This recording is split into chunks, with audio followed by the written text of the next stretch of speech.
like a feather in the breeze.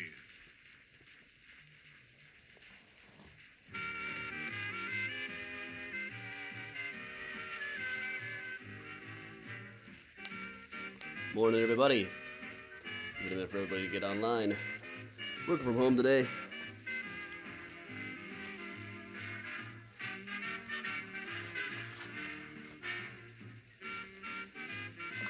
Hey, Denise and Timothy. Hey, Martin, Lisa, and Luann. Hey, Marie. Hey, Jean. Welcome along, everybody. Hey, Vicky. Always give it a few minutes for people to get online. Those of you just joining us from unusual locations. Usually you can't see the morning mini tours anywhere other than Facebook. Hey, Kathy in Arkansas. Hey, Heather, Christine. Hey, Bob. Hey, Cindy. Morning, Sarah in rainy Iowa. Hey, Lenora. In Ohio. Hey, Susan.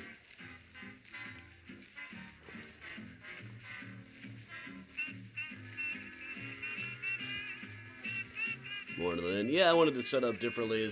Ronnie's got an excellent Christmas display going on the mantle, but that's not my style. So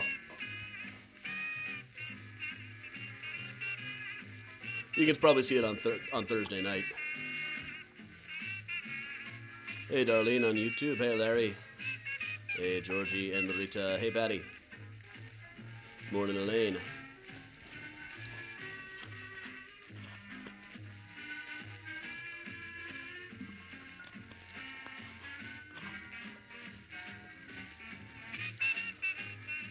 Morning all around. School's closed in the Dakotas. That takes a lot, doesn't it? Well, hey, Roberta. Hey, Casey. Working from home today because I got a 10:30 interview lined up. Hey, Kathleen and Christy. Casey, Christy. Hey, Linda.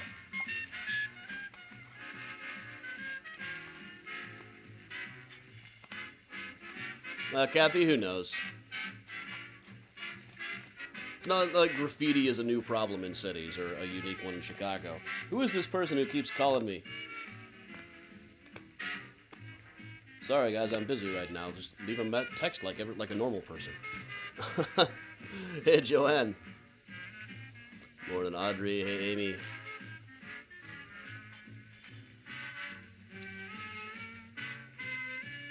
Hey, good morning all around. Morning, Grandma Bell. Hey, Joanne, if I don't take my pills, I got a sinus headache every morning. Less so lately because I got some antibiotics, and every time I'm on antibiotics, it'll kill my chronic sinus infection for like a month. Hey, Kathy.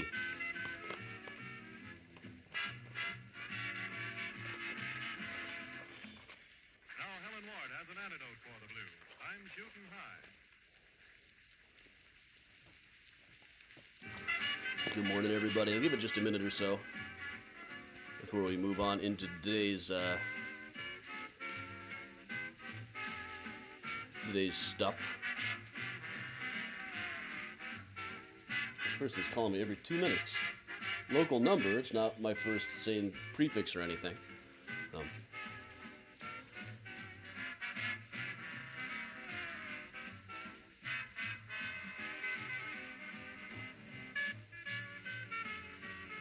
Good morning, Lisa. Hey, Lorena. Howdy, Laura.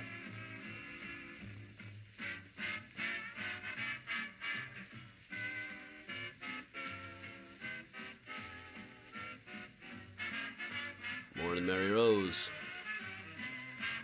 Hey, Keely.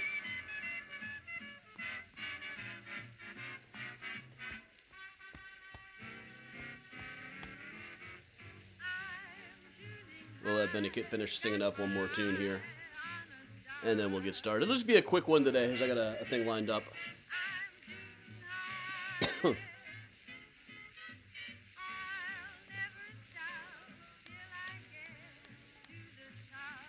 It's probably a car warranty, Tom. Mine of which is long gone. Hey, Natalie.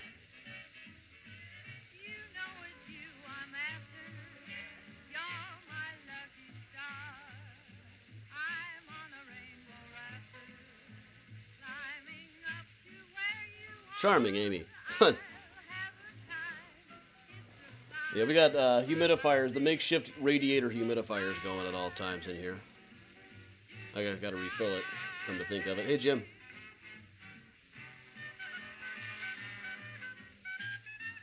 Morning, Todd, everybody out there. All right. That's about how long we usually wait for people to get logged in. So we are working from home today. As mentioned before, we've got, I got an interview lined up, so I'm just going to be working quickly today. We got plenty of stuff to see over the next week. We got our annual trip to the Home Alone house coming up soon. There's a really cool mannequin display in my neighborhood that I think I showed you guys last year. We'll see it again later this year. But today we're just going to show some really cool pictures from the archives here on Mysterious Chicago. Those of you just joining us, I'm Adam from Mysterious Chicago Tours. Let me swing up here. The opening. That's not the opening. Author of such books as Mysterious Chicago, the book, Just Kill Me, a young adult novel about a ghost tour guide who makes places more haunted by killing people at them. Flickering Empire, how Chicago invented the U.S. film industry. H.H. Holmes, The True History of the White City Devil, and the new Graceland Cemetery, Chicago's Stories, Symbols, and Secrets. Today, I've been spending a lot of time today working on the Chicago Evening American. That was one of the newspapers in Chicago.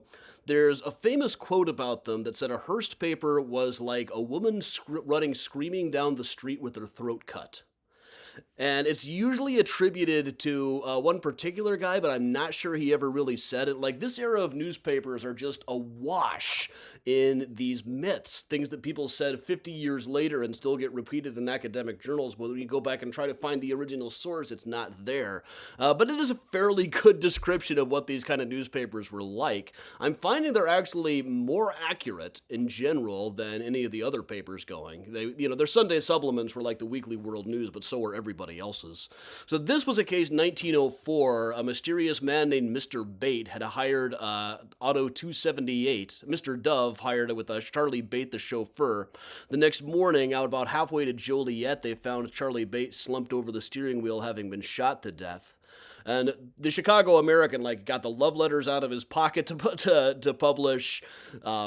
Broke out the 480-point font that nobody was using this kind of stuff before. It's kind of remarkable that it took so long for newspapers to figure out that an eye-catching front page was a good idea. All of this stuff is about 6 weeks before the Johann Hawk story broke. So that's kind of where I'm building up to. As I'm trying to, in the book, I'm kind of just trying to describe what the newspaper scene was like at the time, which is really very difficult. Everybody who writes about these papers is just focused completely on the Spanish-American War, and that first decade of American newspapers has been broadly unexamined. But just recently, the Chicago Daily News got digitized just fairly recently, but also before the paper itself got digitized, a lot of their photo archives did.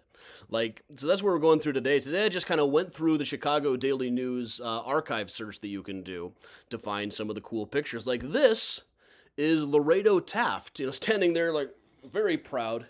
This is the sculptor Laredo Taft, who did Eternal Silence at Graceland. He did the Fountain of Time outside of the Art Institute. He did that Abraham Lincoln statue, a couple of them at Graceland Cemetery. I've actually seen this one of him. I'll kind of scroll this one up and down. This one I actually saw in the Daily News while flipping through their archives. And then I went and found the original picture, which is really cool. It's just him with a whole stack of his stuff. I'm really digging the head right below down here. Really cool to be able to find this stuff nowadays. Even though I still find, within the Johann Hawk stories and stuff, I still find pictures all the time that they didn't save in the archives. Or I'll find pictures in the archives that they write about but never actually published at the time. Like the famous one of Hawk sitting with 4 guys that he thought looked exactly like him. While I was looking there, besides the Laredo Taft stuff, I also looked up some pictures of the freight tunnels. All the time, people send me requests about whether I can get them into the freight tunnels that are 40 feet below the loop. I would love to be able to get people down there. It would be a gold mine for tour guides these days, but access to this place is really very difficult. They're now used for cabling and stuff, and since 9/11 especially, and the floods, when they flooded about 30 years ago, they've been a lot tighter about access to getting down there. They used to use them for pushing coal and mail around. Theoretically, they were built for phones. The phone companies were about to put in their new innovation, phones with dials.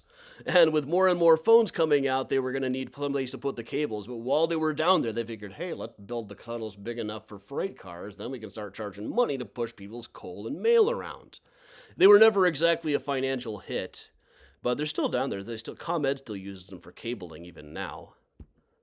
But they were never entirely safe. Here's a guy standing out here with police with an entrance to the tunnel that says, "Be careful and boost safety."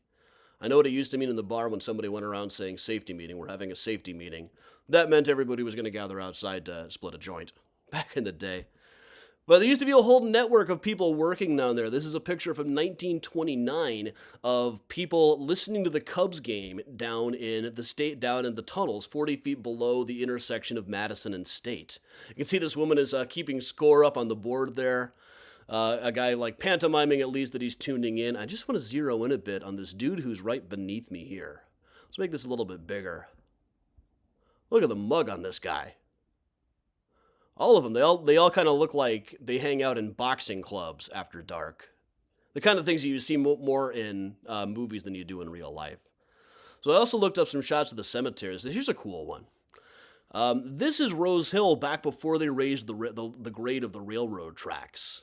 So you can see the gates here. This isn't what they look like now, because right in front of it these days is the railroad track. Kind of blocking off the view of it a little bit. But there was always a big thing about raising the level of the track so cars would stop getting crushed by them. So this is what it looked like at Rose Hill circa 1907. You know, maybe this is raised up now that I look at it. The trees look kind of down below there.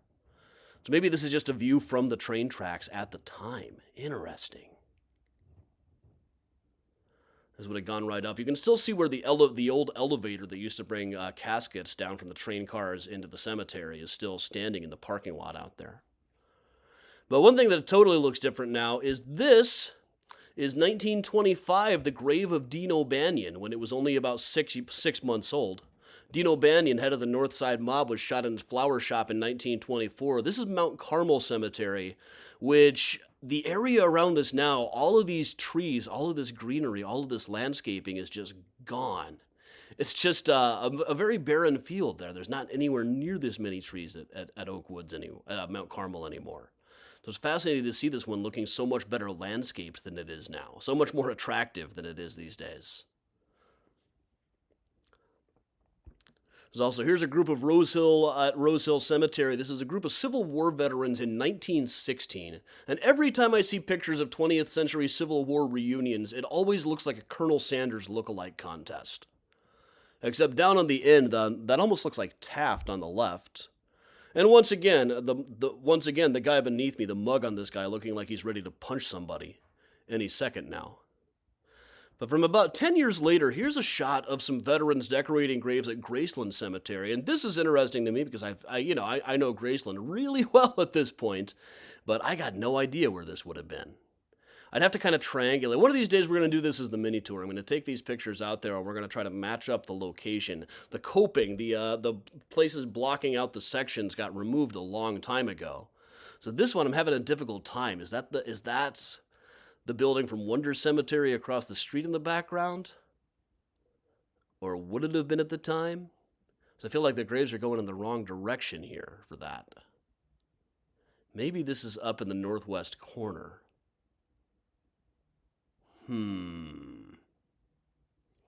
Very difficult to say. So yeah, we're going to have to go up and try to match this. There's a couple of shots from the chute. Like here's another one where you can see a little bit better. This might help a little, but trying to match these up is going to be tricky. So it looks like nothing I can picture at Graceland right now. It's also entirely possible that these pictures are not actually from Graceland Cemetery and they were just mislabeled. That is definitely known to happen. But here's one. This is the grave of Eugene Field, the poet. We talk about him quite a bit. He's the namesake of a school here, probably best known now for writing Winkin', Blinkin', and Nod, but also wrote a really dirty poem that is the first modern use of the word poop in both its modern noun and verb forms. This is when he was initially buried at Graceland Cemetery, and this one you can spot. Right in the back is that outcropping in the Bellevue section that I call Pride Rock. There's some pictures, like if I move this down a little bit, One of my favorite cemetery pictures, the one that ended up in the Graceland book, that's the gravestone for that right there underneath me. But this is right around the time that he was moved out to Kenilworth, where he now has a churchyard all to himself. Well, him and his wife. The wife, Julia, who's about whom he wrote On Julia Unlacing, the poem he wrote about how much he loved to smell her farts. And this is really kind of inspiring to me. I mean, you can write dirty poems about Socrates and his students. You can write dirty poems about your wife farting, but still be considered so holy that when you die, they buried you, they give you the sole place of honor in the burial at a church in Kenilworth. I thought that was absolutely fantastic. And one other that I had to look up today, there's this picture of another burial with all of these guys who were identified as senators. It took me a minute to figure out. I had to it didn't say whose burial they were at in the description. So I just plugged all of their names in, plus the year in the newspaper archives to see when they were all in the same place at the same time. Turns out this is the burial of Senator McKinley down in Champaign-Urbana. So really out of my jurisdiction. But all right, so folks, that today was just one of our virtual working from home mini tours, as I do now and then. I got to hop on Zoom in just a minute, so I will very briefly plug the next upcoming full-length virtual tour is going to be Thursday night. That's going to be Women at Graceland Cemetery. It's one that I love doing. I realized I hadn't done that one in like a year, and I realize it's kind of incongruous for a guy to be talking about this stuff, but we're a one-person operation around here. What can I tell you? So tune in Thursday night for Women at Graceland Cemetery. Thanks to everybody who has hopped on the Patreon, where you can watch this new Johann Hawk book come into being as it grows. I'm still experimenting with the style of that book and how it's going to read, how it's going to sound, what the tone's going to be. That's pretty much all I do and think about all day long. But I can always break into here. All right, everybody. Once again, thanks a lot for joining me. I'm Adam from Mysterious Chicago Tours. I will be back tomorrow morning for another Chicago morning mini tour. And Thursday night for Women at Graceland Cemetery. It's the off-season for walking tours right now, but thanks for still joining me all winter long here in Mysterious Chicago. So I'm Adam, saying everybody to stay safe and stay strong. And of course, if you can, make sure you stay spooky, everybody. Have a great day, everybody. And go to sleep, Julius.